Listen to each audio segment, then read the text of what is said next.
So hi guys, welcome to my YouTube channel JM tech point. So guys, आप लोगों को पता ही होगा ओप्पो कंपनी जो है अपना एक new device Oppo A92s mobile जो है बहुत ही जल्दी मार्केट पे लॉन्च कर देगा। तो इसलिए आज की इस वीडियो में ओप्पो A92s मोबाइल के साथ कंपेयर करेंगे Redmi K20 प्रो मोबाइल के बीच में, क्योंकि इन दोनों स्मार्टफोन की मार्केट प्राइस जो है आपको लगभग सेम दिखने को मिल जाएगा। तो इसलिए आज की इस वीडियो में यही दोनों स्मार्टफोन के बीच फुल डिटेल्स कंपेयर करके देखेंगे आपको क्या मार्केट प्राइस में आपको क्या कुछ डिफरेंस दिखने को मिलता है इन दोनों स्मार्टफोन में। गाइस, अगर इन दोनों स्मार्टफोन के बीच फुल डिटेल्स कंपेयर वीडियो आप लोगों को पसंद आता है तो प्लीज़ लाइक शेयर कमेंट जरूर करना, और भाई का यूट्यूब चैनल है तो प्लीज़ सब्सक्राइब करके बेल घंटी जरूर बजा देना। तो गाइस चलो स्टार्ट कर लेते हैं आज का ये video Oppo A92s versus Redmi K20 pro mobile. तो दोस्तों पहले बात कर लेते हैं इन दोनों स्मार्टफोन की बॉडी टाइप के। तो यहाँ पर ओप्पो A92s मोबाइल में कंपनी ने पॉलीकार्बोनेट बैक के साथ प्लास्टिक फ्रेम यूज़ किया है, और Redmi K20 प्रो मोबाइल में कंपनी ने ग्लास बैक के साथ एल्यूमिनियम फ्रेम यूज़ किया है। तो यहाँ पर आपको बिल्कुल बेस्ट दिखने को मिलेगा Redmi K20 प्रो मोबाइल में। थिकनेस एंड वेट के बारे में बात करें तो ओप्पो A92s मोबाइल में कंपनी ने 8.1 mm थिकनेस के साथ दिया है, जो कि Redmi K20 प्रो मोबाइल को 8.8 mm थिकनेस के साथ मिलेगा। वेट के बारे में बात करें तो ओप्पो A92s मोबाइल आपको 184 ग्राम में मिलेगा, और Redmi K20 प्रो मोबाइल आपको 191 ग्राम में मिलेगा, जो कि ओप्पो A92s मोबाइल आपको थोड़ा हल्का फ़ोन मिलेगा Redmi K20 प्रो मोबाइल से। बात कर लेते हैं डिस्प्ले प्रोटेक्शन की। तो यहाँ पर इन दोनों स्मार्टफोन में कंपनी ने गोरिल्ला ग्लास 5 का डिस्प्ले प्रोटेक्शन यूज़ किया है। अब बात कर लेते हैं इन दोनों स्मार्टफोन की डिस्प्ले टाइप एंड साइज की। तो ओप्पो A92s मोबाइल में कंपनी ने 6.57 inches full HD plus IPS LCD dual punch hole display use किया है, जो कि यहाँ पर Redmi K20 प्रो मोबाइल में कंपनी ने 6.39 inches full HD plus super AMOLED full view display दिया है।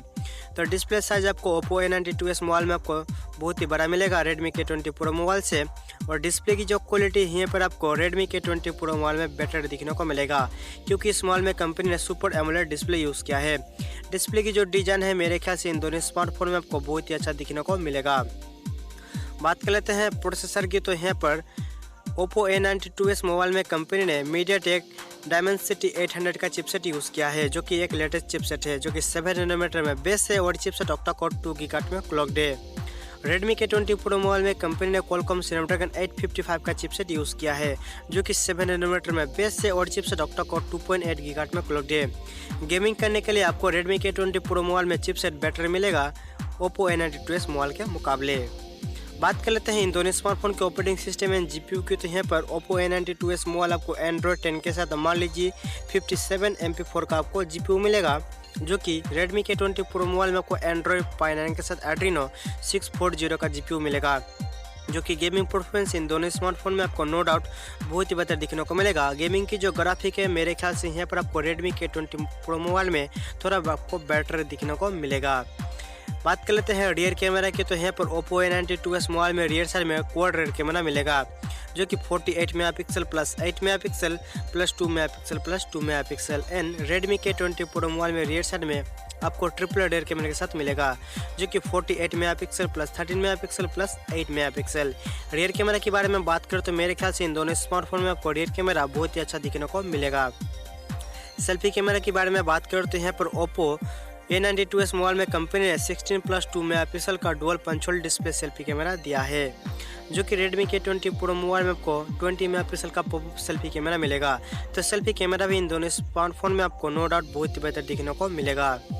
बात कर लेते हैं बैटरी क्वालिटी की। तो यहाँ पर ओप्पो A92s मोबाइल में कंपनी ने 3890 mAh का आपको बैटरी मिलेगा, जो कि 18 वाट फास्ट चार्जर के साथ, और यहाँ पर Redmi K20 प्रो मोबाइल में कंपनी ने 4000 mAh का बैटरी दिया है, जो कि 27 वाट फास्ट चार्जर के साथ। तो बैटरी यहाँ पर आपको थोड़ा पावरफुल मिलेगा Redmi K20 प्रो मोबाइल में, और बैटरी की जो चार्जिंग स्पीड है यहाँ पर आपको Redmi K20 प्रो मोबाइल में फास्ट दिखने को मिलेगा, क्योंकि इस मोबाइल में कंपनी ने 27 वाट का फास्ट चार्जर यूज़ किया है। बात कर लेते हैं स्टोरेज और रैम की। तो इन दोनों स्मार्टफोन की तो ओप्पो A92s मोबाइल जो है आपको 6GB RAM and 8GB RAM के साथ आपको 128GB स्टोरेज मिलेगा, और Redmi K20 प्रो मोबाइल में आपको 6GB रैम के साथ 128GB storage and 8GB RAM के साथ आपको 256GB तक आपको स्टोरेज मिलेगा। यहाँ पर आपको सिम स्लॉट के बारे में बात करो तो इन दोनों स्मार्टफोन में कंपनी ने डुअल सिम में दिया है, जो कि आपको हाइब्रिड सिम स्लॉट नहीं मिलेगा, जो कि इन दोनों स्मार्टफोन में आपको SD कार्ड लगाने का सपोर्ट नहीं दिया है। बात कर लेते हैं फिंगरप्रिंट सेंसर की, तो Oppo A92s मोबाइल में कंपनी ने साइड माउंटेड फिंगरप्रिंट सेंसर दिया है और Redmi K20 Pro मोबाइल में इन डिस्प्ले फिंगरप्रिंट सेंसर मिलेगा। आपको क्या लगता है कौन सा फिंगरप्रिंट सेंसर बेटर है, मुझे कमेंट करके जरूर बताना। कलर वेरिएंट के बारे में बात करें तो Oppo A92s मोबाइल आपको black, white, blue and 3 colour में मिलेगा और Redmi K20 Pro मोबाइल आपको blue, red and white colour में मिलेगा। तो इन दोनों स्मार्टफोन की कलर जो वेरिएंट है मेरे ख्याल से बहुत ही बेहतर देखने को मिलेगा। मार्केट प्राइस के बारे में बात करें तो Oppo A92s मोबाइल आपको अंडर 25,000 में मिलेगा और Redmi K20 Pro मोबाइल आपको अंडर 27,000 में मिलेगा। तो गाइस मुझे कमेंट करके बताना आपको मार्केट प्राइस के हिसाब से कौन सा मोबाइल का फीचर्स ज़्यादा बेस्ट लगा है। गाइस आज की वीडियो में इतना ही। अगर इस वीडियो को पसंद आए तो प्लीज़ लाइक और कमेंट जरूर करना। तो मिलते हैं इस वीडियो में।